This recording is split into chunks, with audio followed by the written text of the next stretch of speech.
지중해 지역이나 중동 지방에 주로 많이 자라는 캐롭이라고 하는 나무가 있습니다. 바로 이 나무인데요. 바로 이 나무처럼 콩자루 같은 길쭉길쭉한 열매들을 주렁주렁 맺는 나무입니다. 꼭 작두콩처럼 생겼지만 작두콩보다는 훨씬 작습니다. 그리고 이처럼 보시는 것처럼 한 나무에도 엄청나게 많은 열매가 자라는 나무가 바로 캐롭 나무입니다. 근데 이렇게 파랗던 이 열매가 시간이 지나서 익게 되면 어떻게 되냐면 이처럼 갈색으로 딱딱하게 굳으면서 변하게 됩니다. 제가 어제 마침 이 캐롭 열매 이것을 가지고 있어서 제가 어제 중간 부분을 쪼개서 그 안에 어떠한 열매가 들어있는지 여러분에게 보여드리기 위해서 사진으로 직접 찍어봤습니다. 여러분, 이 열매를 보시면 옆에 10원짜리 동전을 제가 놓고 놓았는데 크기가 어느 정도 되는지 느낌이 오시지 않습니까? 길이도 볼펜 정도 크기의 길이의 열매는 작은 열매가 들어있는 것을 볼 수 있습니다. 이게 실제로 어떻게 생겼냐면 이렇게 생겼습니다. 이 정도 크기의 갈색으로 이렇게 딱딱하게 굳는데 그 속 안에 들어있는 열매는 이렇게 손에 잡히는 팥콩보다도 더 작은 매우 작은 열매라는 걸 알 수 있습니다. 그런데 이 캐럽의 안은 당분이 50%나 들어있고 초콜릿 맛도 좀 나기 때문에 요즘에는 이것을 파우더로 곱게 갈아가지고 쿠키나 과자 또는 케이크에 설탕이나 초콜릿 대용으로 많이 사용하고 있습니다.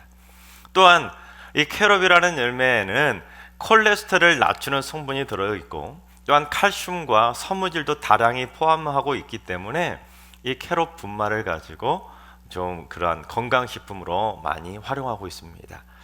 또한 이것이 가격이 초콜릿보다는 좀 싸기 때문에 단맛도 나고 하니까 요즘은 애견인들이 애완견의 그 간식거리를 만들 때 이 캐럽 가루를 파우더를 집어넣기도 합니다.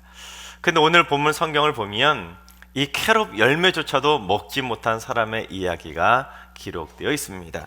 오늘 본문 16절을 봉독해 보겠습니다. 그가 돼지 먹는 쥐염 열매로 배를 채우고자 하되 주는 자가 없는지라. 그렇습니다. 이 캐럽 열매가 바로 오늘 성경에 나오는 쥐염 열매인데 그 당시에 이 쥐염 열매는 돼지나 먹는 돼지 사료로 사용되었다는 것입니다. 지금은 맛도 달고 초콜릿 맛도 나고 영양가도 있기 때문에 요즘은 사람들도 많이 먹고 있지만 그 당시에는 돼지나 먹었다는 것입니다. 심지어 나무 한 그루에도 어마어마한 양이 열리다 보니까 또한 이거는 딱딱해가지고 먹기도 참 고약했습니다. 이걸 쪼개도 그 속 안에는 열매가 너무 작다 보니까 사람이 이걸 일일이 다 쪼개서 먹기도 좀 불편하고 딱딱하다 보니까 사람이 먹기보다는 대체로 이걸 전체로 통째로 돼지에게 주기도 하면서 그처럼 돼지 사료로 훌륭하게 활용했던 것이 바로 이 캐롭 열매입니다. 하지만 그 흔하디 흔한 이 캐롭 열매조차도 이 쥐염 열매조차도 이 둘째 아들은 먹고 싶어도 먹을 수 없는 처지가 되었다는 것입니다.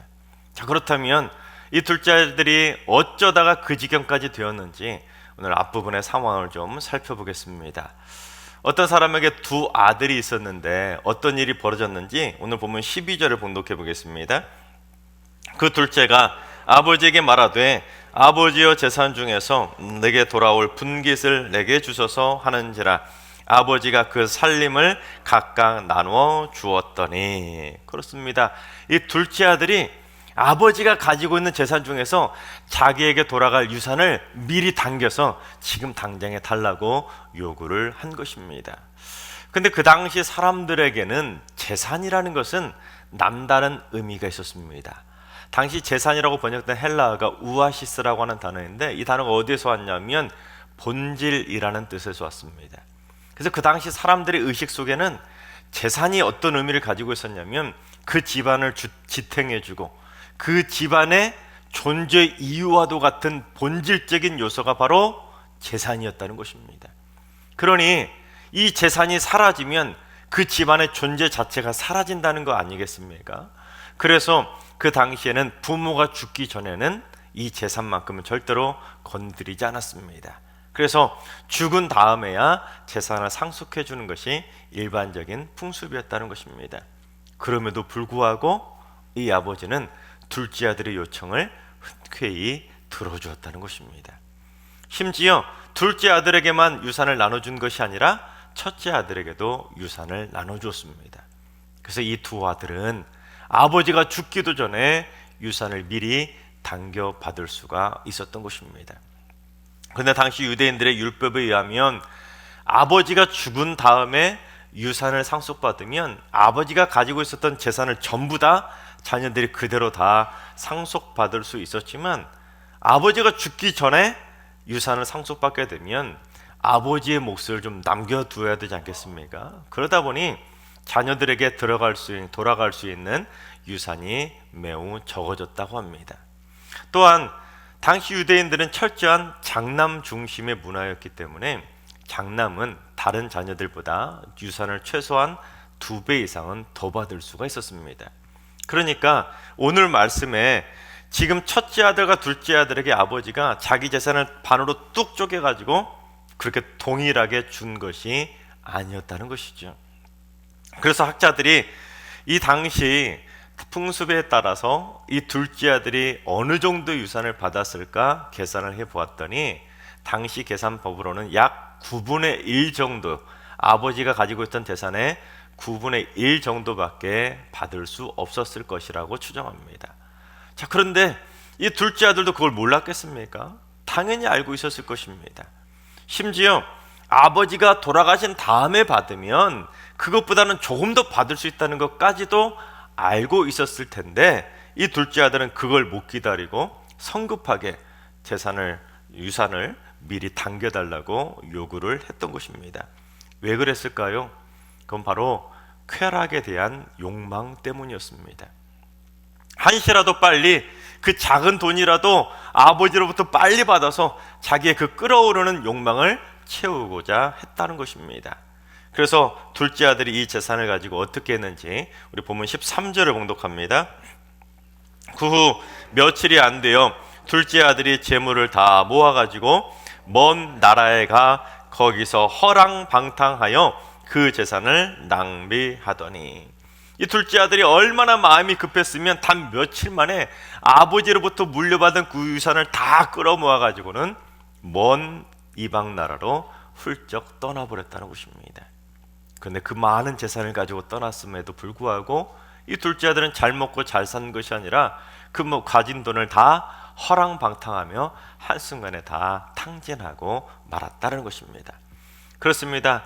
오늘 본문이 가르쳐주는 우리에게 주는 영적인 교훈 첫 번째는, 인간이 쾌락을 쫓아가면 결국에 모든 것을 다 잃어버리게 된다는 것입니다. 우리 14절을 봉독합니다. 다 없앤 후 그 나라에 크게 흉년이 들어 그가 비로소 궁핍한지라. 즉 설상가상으로 가지고 있던 재산을 다 없애고 나고 탕진한 다음에 그 땅에 흉년까지 덮쳐버렸다는 것입니다. 때문에 그는 더 이상 버텨내지 못하고 한없이 더 궁핍해질 수밖에 없었던 것입니다. 그래서 이 둘째 아들은 무엇을 선택하냐면 그 이방 나라의 한 사람의 집에 빌붙어서 살기로 결정합니다. 하지만 아무것도 가지지 못한 거진 신세가 된 그 이방 사람을 누가 반겨주겠습니까? 그래서 이 사람은 결국 돼지나 치는 가장 천한 하인의 신세로 전락할 수밖에 없었습니다. 근데 당시 유대인들에게는 이 돼지는 먹을 수도 없는 가장 혐오스러운 가축 중에 하나입니다.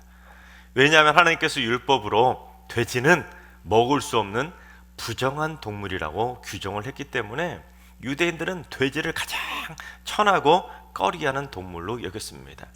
근데 이 둘째 아들에게는 지금 찬밥 더운 밤 가를 형편이 되지 못했던 것입니다. 그러다 보니 당장에 먹고 잘 수만 있다면 돼지우리라도 그것조차도 감지덕지였던 것입니다. 하지만 주인이 이 둘째 아들에게 얼마나 끼니를 안 챙겨줬으면 이 쥐염 열매로라도 배고픔을 좀 채워보고 싶었지만 그나디한한 쥐염 열매조차도 챙겨주는 사람이 없었다는 것입니다. 그러니까 이 둘째 아들은 그 아버지로부터 유산을 당겨받아서 이방 나라로 가서 멋지고 행복하게 잘 먹고 잘 살 줄 알았건만, 사람 대접받고 살 줄 알았건만, 돼지보다도 못한 취급을 받게 되었다는 것입니다. 그래서 이 둘째 아들이 자신의 그 처량한 신세를 한탄하게 되는데, 우리 17절을 봉독합니다. 이에 스스로 돌이켜 이르되 내 아버지에게는 양식이 풍족한 품꾼이 얼마나 많은가, 나는 여기서 주려 죽는구나. 아버지 집에는 양식이 풍족해서 잘 먹고 잘 사는 품꾼들도 많은데 자기는 여기 와서 돼지보다도 못한 삶을 살면서 배가 고파서 죽을 지경이라고 자신의 신세를 한탄하고 있는 것입니다. 이 작품은 뒤로의 작품인데, 이처럼 돼지를 치던 탕자가 하늘을 바라보며 자신의 신세를 한탄하고 있습니다. 여러분, 이 돼지 우리 사이에 끼어있는 자신의 모습을 바라볼 때 그 마음에, 그 심정이 어떻겠습니까? 너무너무 비참해서, 자신의 처지가 너무나 처량해서 차마 정말 죽고 싶은 마음까지 들지 않았겠습니까? 또한 아버지에게 유산을 미리 달라고 하는 것이 아닌데 하면서 얼마나 후회했겠습니까? 그리고 이 그림을 자세히 보시면 아래쪽에 새끼 돼지들이 어미들 품 안에서 맛있게 그 유통에 있는 먹이를 먹고 있습니다. 그처럼 탕자도 그 돼지 새끼들을 바라보면서 나도 아버지 곁을 떠나지 않았다면 저렇게 행복하게 그냥 잘 먹고 있었을 텐데 하면서 괜히 부모를 떠나서 되지만도 못한 고생을 하고 있다고 자신의 그 처량한 신세를 한탄하게 된 것입니다. 여러분, 그 정도라면 여러분 솔직히 어떤 마음까지 들겠습니까? 우울증에 푹 빠져서 극단적인 선택까지 할 수 있는 그런 최악의 상황 아니겠습니까? 그런데 다행히 이 둘째 아들은 극단적인 선택은 하지 않았습니다. 어떤 선택을 했는지 18절부터 20절 상반절까지 봉독해 보겠습니다. 내가 일어나 아버지께 가서 이르기를, 아버지, 내가 하늘과 아버지께 죄를 지었사오니 지금부터는 아버지의 아들이라 일컬음을 감당하지 못하겠나이다. 나를 품꾼의 하나로 보소서 하리라 하고 이에 일어나서 아버지께로 돌아가니라. 둘째 아들이 자기가 지금껏 살아왔던 지난 날을 돌이켜 보았더니 자기가 씻을 수 없는 큰 죄를 지었다는 것을 깨닫고 회개하기로 결심을 하게 된 것입니다. 그리고 자기는 이제 아들이 될 자격이 없으니까 아버지에게 돌아가서 자기를 품꾼 중에 하나로 써달라고 그렇게 부탁하겠노라고, 즉 집으로 돌아가는 귀향을 결심하게 된 것입니다. 여기서 알 수 있는 두 번째 영적인 교훈은 무엇이냐면, 믿음으로 자랐던 자녀는 언젠가는 돌아올 수 있다는 것입니다. 즉 모태신앙으로 태어나서 믿음으로 자라나던 자녀들이 한순간 방황하며 못된 신앙으로 변질되더라도 그 모태신앙으로 자랐던 자녀들은 결국 때가 되면 자신의 잘못을 뉘우치고 돌아올 확률이 높다는 것이죠. 다음으로 세 번째 영적인 교훈은, 누구나 다 탕자가 될 수 있기 때문에 우리는 항상 자신의 삶을 돌이켜보면서 회개할 수 있어야 됩니다. 여러분, 오늘 말씀을 읽다 보면 많은 분들이 착각하는 것이 있는데, 나는 탕자가 아니라고 생각하면서 오늘 본문을 읽는다는 것입니다. 여러분도 그러지 않으셨습니까? 그냥 탕자일 뿐인 것이지 나하고는 상관없는 이야기처럼 읽고 지나가는 경우들이 많이 있습니다. 그러나 인간은 누구나 탕자 본능을 다 가지고 있습니다. 나는 선하다고, 나는 깨끗하다고, 나는 착하다고 스스로 생각할 뿐, 사람은 누구에게나 다 탕자가 가지고 있는 그 죄성의 본능을 다 가지고 있기 때문에 한순간 방심하는 순간 누구든지 다 탕자가 될 수 있다는 것입니다. 근데 여러분, 아버지에게 돌아온 그 탕자의 모습이 어땠을 것 같습니까? 돼지를 치면서 돼지보다도 못한 취급을 받았기 때문에 이 탕자의 모습은 그야말로 완전한 거짓골로 돌아왔을 것입니다. 심지어 이게 사람인지 짐승인지 알아볼 수 없을 정도로 흉측한 모습으로 돌아왔을 수도 있습니다. 자, 그렇다면 만약에 여러분이 그의 아버지였다면, 여러분 앞에 그런 아들이 딱 나타나면 여러분 마음이 어떠실 것 같습니까? 여러분, 사투리로 화딱지라고 하지 않습니까? 인간적으로는 그런 아들의 모습을 보고 솔직히 화딱지가 나지 않는 부모가 어디 있겠습니까? 아이고 이놈아, 애비 마음에 대못을 받고 유산까지 미리 챙겨 떠났으면 잘 먹고 잘 살 일이지, 이런 모습으로 다시 돌아와 애비 마음에 또다시 대못을 박아 이놈아 너 죽고 나 죽자 하면서 얼마나 속으로 화가 나겠습니까? 하지만 솔직한 부모 심정으로는 그런 못난 모습으로 되돌아온 아들의 모습을 바라볼 때 속으로 참 가슴이 미어지듯 속상하지 않겠습니까? 정말로 안타까운 그러한 상황인 것입니다. 근데 그처럼 거짓골로 돌아온 그 탕자의 모습을 보고 이 아버지가 어떻게 하는지 오늘 보면 20절 하반절을 봉독합니다. 아직도 거리가 먼데 아버지가 그를 보고 측은히 여겨 달려가 목을 안고 입을 맞추니, 아직 아들이 그 흉측한 거짓골로 돌아오는데도 저 멀리서 오는 그 아들의 모습을 단번에 알아보고는 단숨에 아들 향해 달려갔다는 것입니다. 심지어 아들을 보고 화를 낸 것도 아니라 그런 아들을 측은히 여기고 그를 끌어안고 그에게 입을 맞춰 주었다는 것입니다. 여러분, 그 탕자의 몸에서 향기가 났을까요? 돼지를 키우다가 돼지보다 못한 취급을 받고 돌아왔으니 그 탕자의 몸에서 얼마나 심한 악취가 났겠습니까? 그럼에도 불구하고 이 아버지는 그 아들을 끌어안고 입을 맞추며 그 아들을 한없이 품어주며 용서해 주었다는 것입니다. 그것이 바로 부모가 아니고서는 도저히 알 수 없는 진정한 아버지의 사랑 아니겠습니까? 네, 그래서 오늘 본문이 가르쳐주는 네 번째 교훈은, 하나님 아버지께서는 우리가 회개하고 돌아오기만 한다면 하나님께서는 있는 모습 그대로 우리를 다 용서해 주시고 우리를 온전히 회복시켜 주신다는 사실입니다. 이 그림이 바로 폼페오 바토니의 작품인데 그걸 담고 있습니다. 탕자가 이처럼 구걸이라도 해서 먹고 살기 위해서 허리춤에 밥그릇을 하나 탈고 살 정도로, 그 정도로 탕자 정말로 거지의 모습으로 살아왔지만 아버지의 품 안으로 돌아오자 결국 아버지는 이처럼 자신의 옷을 들어서 아들의 모든 허물을 다 감싸주고 품어주고 용서해 주었다는 것입니다. 그것이 바로 하나님께서 우리의 죄를 다 품어주시고 용서해 주시는 그 하나님의 사랑을 담아내고 있는 것입니다. 그런데 돌아온 탕자에게 아버지가 어떻게까지 해주었는지 22절과 23절을 봉독해 보겠습니다. 아버지는 종들에게 이르되 제일 좋은 옷을 내어다가 입히고 손에 가락지를 끼우고 발에 신을 신기라. 그리고 살진 송아지를 끌어다가 잡으라. 우리가 먹고 즐기자. 이 그림이 바로 그걸 보여주고 있는 작품인데 무릴로라고 하는 화가의 작품입니다. 이처럼 제일 좋은 옷도 챙겨서 입혀주고 손에 가락지도 챙겨서 끼워주고 발에 신발도 없기 때문에 이처럼 신발도 챙겨서 신겨주고 살진 송아지까지 잡아서 잔치까지 베풀어 주었던 것입니다.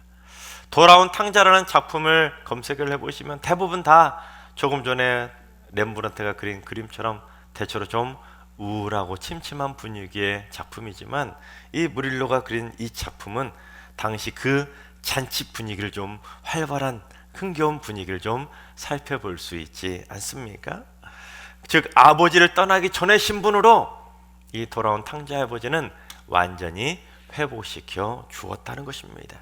그러니까 탕자의 아버지는 이 탕자가 돌아왔을 때 너 왜 그 모양 그 꼴로 돌아왔냐고, 너 그동안 뭐 어디서 무엇하다 돌아왔냐고 이 아들의 죄에 대해서 지난 날에 대해서 묻지도 않고 꾸짖지도 않고 따지지도 않고 집을 떠나기 전 처음 그 모습 그대로 완전하게 회복시켜 주었다는 것입니다.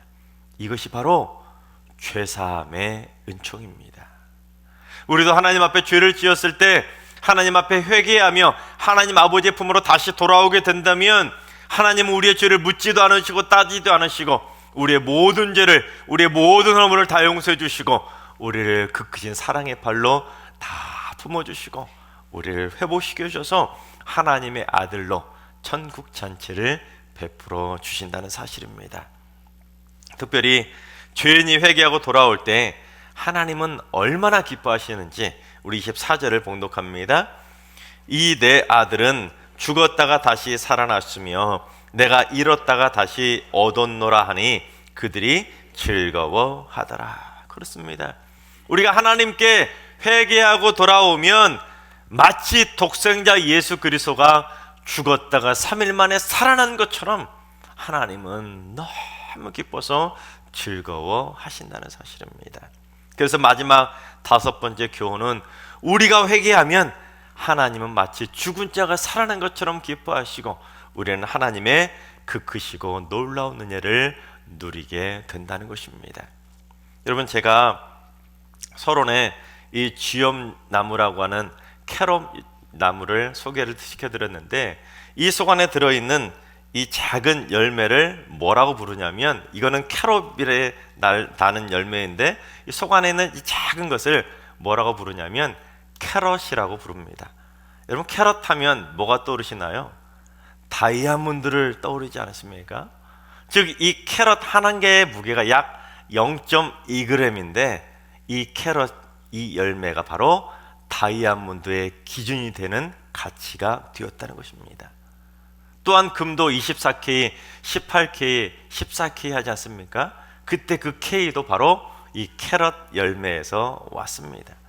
그런데 왜 금은 순도 100% 100K라고 하지 아니하고 24K라고 했냐고 하면 이 캐럿 열매를 한 움큼 딱 손에 쥐면 대체로 24개가 손에 들어왔다고 합니다. 그래서 순도 100%의 순금을 24K라고 부르게 되었다는 것입니다. 그러니까 돼지나 먹던 그 보잘것없었던 이 쥐엄 열매 콩 조각 이 하나가 이제는 세상에서 가장 가치 있는 다이아몬드나 금과 같은 보석의 기준이 되는 가장 가치 있는 존재로 그 의미가 편하게 되었다는 것입니다. 이런 마찬가지입니다. 오늘날 우리들도 벌레만도 못한 탕자의 삶을 살아가고 있지만 우리가 회개하고 돌아와서 하나님 아버지의 품 안에 안기게 된다면 우리는 세상에서 가장 가치 있는 최고의 존재인 하나님의 아들이 되는 권세를 누리면서 하나님이 베풀어 주시는 천국 잔치를 누리게 된다는 사실입니다. 그래서 오늘 설교 제목처럼 우리는 모두 다 쓸데없는 탕자에 불과한 존재였지만 하나님의 은혜로 이 쓸데없는 자가 하나님의 아들이 되었다라는 사실입니다. 하나님께서 사랑하신 여러분, 이제 사순절도 이제 벌써 2주밖에 남지 않았습니다. 시작한 지가 엊그제 같았는데 벌써 훌쩍 다 지나가서 2주밖에 남지 않았는데 여러분, 그동안 사순절 기간 동안 어떤 마음을 가지고 지내오셨습니까? 이 2주밖에 남지 않았는데 이 남은 2주 동안에는 여러분 모두 다 탕자처럼 하나님 앞에 자신의 죄를 돌이켜보면서 회개하는 시간을 꼭 가질 수 있길 바랍니다. 여러분, 회개라는 것은 한 번 하고 세례받을 때 한 번 받고 끝나는 것이 아닙니다. 회개는 죽는 그날까지 늘 언제나 자신의 삶을 돌이켜보며 회개의 발걸음을 걸어가야 되는 것입니다. 그래서 여러분 모두 다 회개하고 돌아온 탕자가 되어서 여러분 모두 다 하나님 품 안에 안겨서 하나님의 아들이 되어서 천국 잔치를 기쁨으로 누리며 살아가는 행복한 돌아온 탕자들이 다 되시기를 주님의 이름으로 축원합니다.